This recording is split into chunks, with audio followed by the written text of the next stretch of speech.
Go back in time with me and imagine, if you will, that you're 6 years old. And then imagine that you can have anything you want. Well, what does a 6-year-old want? So my kid is only 3 years old right now, but I can tell you from recent experience that I know what this age group wants. They want snacks, they want toys, they want to never go to bed, they want to wear awesome costumes. They say things like, I don't want to go to school. I don't want to wear pants. No, you're not, Dada. You're a dinosaur now. So, a couple hundred years ago, a 6-year-old became heir to the French throne. This kid here, Louis XVI. And he got everything he wanted. His family didn't want him to die like his older brother. So he was actually second in line. His older brother died. So this kid, they're like, you're not going to die. So we're going to give you anything you want, anything that makes you happy. And so again, imagine you're a 6-year-old and you can have anything you want. And the whole country gives it to you. Also, because Louis's older brother had died, Louis XVI's family made all his decisions for him. They made sure he didn't have to decide anything because if he made a wrong decision, he could die. They put him in classes that were fairly useless at the time. He didn't learn anything about economics or politics or anything that would prepare him to be king, just how to do very safe activities. So, to recap, Louis XVI got whatever he wanted and never had to decide anything. Well, this little kid became this, and then he became this kind of funny-looking young man, and then he became this, the King of France, and then he became this, the beheaded King of France. Louis XVI has gone down in history as one of the worst decision makers of all time. For example, he's king, the kingdom goes broke, so he declares a tax. But he realizes he doesn't want to tax his rich friends, so he only taxes the poor, who have no money and also now hate him, and this doesn't give the kingdom enough money to come back economically. And then a bunch of farmers in America decide that they're going to revolt against England, and he's got kind of some beef with England, and out of vanity and wanting to look like a great guy, he spends the rest of the French kingdom's money helping the Americans with their revolution. And so again, I show you this gruesome drawing of his head. Chopping off Louis XVI's head became a bipartisan issue. Everyone was on board. So here's the question. What made Louis XVI so bad at making important decisions? Well, the why is he never had to make decisions, right? He never had to make good or hard or dangerous, valuable decisions growing up.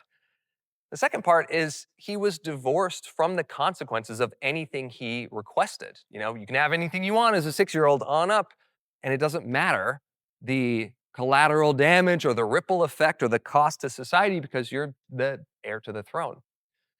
But the how he made terrible decisions is perhaps even more instructive. So Louis XVI was apparently, as far as these guys went, a pretty nice guy. He was a spoiled brat, but compared to other absolute monarchs of the era, he was actually pretty nice. But how he made decisions is, well, as historians put it, he tended to agree with the last person who talked to him. And one quote is, his vacillation ultimately led to his doom. He changed his mind a lot based on whoever the latest person who was convincing said what he should do. And then again, I'm going to show you that horrible painting for good measure. And actually, we pan down, and while this head chopping is going on, these two dudes are having a nice chuckle. This is the attitude people had. This is what vacillating and being bad at decisions got him. So given how Louis XVI grew up, we shouldn't be surprised that he was bad at decisions.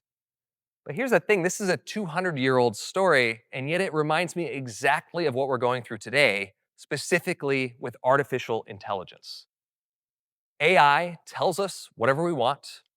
AI increasingly gives us whatever we want, and more of us are turning to AI to make decisions for us, to give us advice, to recommend what we should do in our lives, in our work, in our relationships.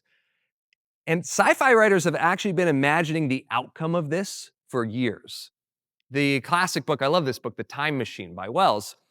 The whole plot is this guy gets in a time machine, and when he goes to the future, he finds that humanity has gotten so spoiled by their technology that they become like infants, like children who expect to get everything they want and are terrible at making decisions and actually terrible at surviving. But we're no longer just imagining this with sci-fi writers. Research is showing that how people are using artificial intelligence is actually eroding their cognitive function. MIT came out with a study that everyone started talking about, and multiple studies have reinforced that we accumulate cognitive debt when we outsource our thinking to an AI assistant. Tons and tons of research now is showing that there's two things that we're mainly doing when we rely on AI thoughtlessly, when we take our hands off the wheel when we use these tools. One is cognitive offloading, and the other is trust and over reliance in something that is not accurate, or we maybe should not over rely on a very specific perspective. This is like Louis XVI. He trusted and relied on his advisors. He offloaded his thinking. He wasn't good at thinking, he wasn't good at deciding things, but certainly it didn't make him better at these things to say, hey, you guys are the experts, I'll just do whatever you say. This is what got him his head chopped off.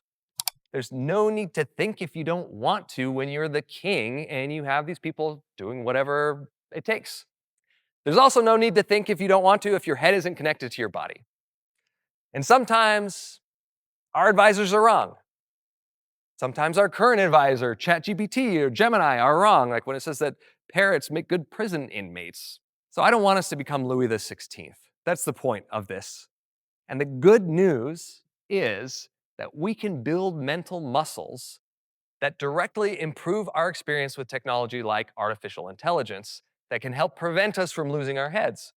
So today we're going to talk about building some of those mental muscles so we can adapt to changing circumstances that are happening faster and faster than ever because of technology, because of how culture is using technology, because of how things spread. So there are three principles I want to talk about that help us to adapt to technologies like AI better, rather than letting them atrophy our mental muscles. And principle one starts with the thing that Louis XVI actually did right. So, as I said before, how Louis made decisions is he tended to agree with the last person who talked to him.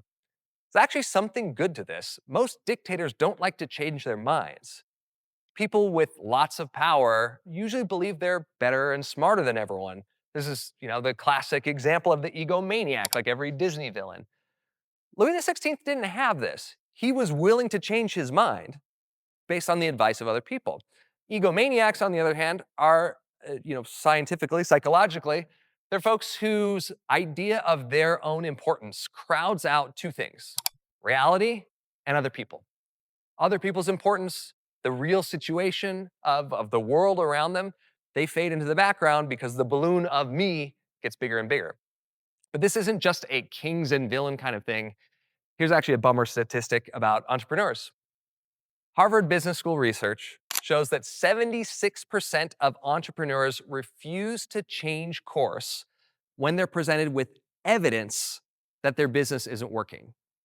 3/4 of entrepreneurs refuse to change course when they receive evidence, not just hunches, but evidence that their business isn't working.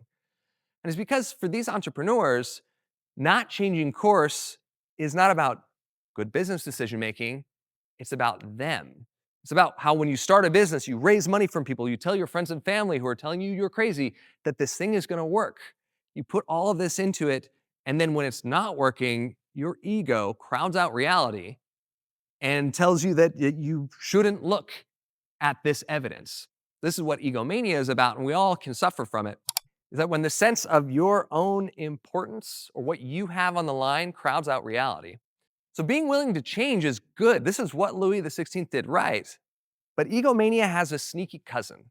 It's called ego depressed. It's when your sense of how smart or important someone else is crowds out your own smarts and importance, your own what you can bring to the table, and it also crowds out reality. So always changing is also bad. Never changing is bad. Always changing is bad. And this is, when we ask ChatGPT what we should do with our life and decide to switch from marketing to being a zookeeper just because something smarter than us that we see as more important, more intelligent than us, crowds out our view of our own values, our own importance, and reality. So good decision making is not about eliminating the ego. It's about actually holding these things in balance. our importance, our values, our uh, skills, strengths, intelligence, the skills, strengths, intelligence, perspectives, and importance of others, including technology that can help us think. But holding those in balance can help us to see reality clearly. This is what we need to do. So I keep saying decision making, but what we're really talking about here is adaptation. In nature, species survive by adapting. When the environment changes, when the climate changes, when technology impedes on their habitat, species survive by adapting, but not all adaptations lead to survival. Some adaptations lead to the exact opposite. There's the Irish elk, for example, which adapted to have this enormous, impressive antler. And this was for mating reasons, like the ladies love the impressive antler, but the antler grew and adapted to be so big that you couldn't hold your head up, and this elk went extinct. Some adaptations actually backfire and wipe us out. So there's this concept in psychology called a virtue, and that's what really this is about. Is a virtue in psychology is about the middle space between two extremes that are bad for us. So let's take courage. Courage sits in the middle between cowardice, which we don't want, and recklessness, which we don't want. Having so much courage that you run in headfirst into the guillotine, it does you no good. But having no courage also does us no good. Or take patience. They say patience is a virtue. That's because patience sits between haste, which is bad, and inaction, which is also bad. Because being patient only gets you so far if a shark is about to eat you. You need to be able to balance these two things, and that's why patience is a virtue. So if we talk about the virtue that sits between someone who says, F you, I will never change, and someone who says, I'm willing to change my mind always, I'll believe anything, which is basically what Louis did, in between those two places is someone who's fully willing to change their mind in light of new information. A step further, who's willing and motivated to seek out new information so they can change their mind, but knowing when they shouldn't and when they should. This virtue is called intellectual humility. It's the virtue that sits between stubbornness and gullibility. So this is principle number one for adapting to changing circumstances without losing our heads. So a few years ago, I was part of the team that conducted the world's largest study on intellectual humility, hundreds of thousands of people. We studied the different facets of it, and there's a lot of fascinating things about this.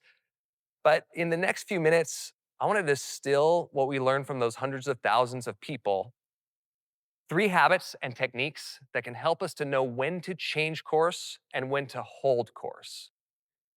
And then we're going to talk about 2 other key principles that science shows us are how super adapters throughout history navigated changing circumstances and came out ahead.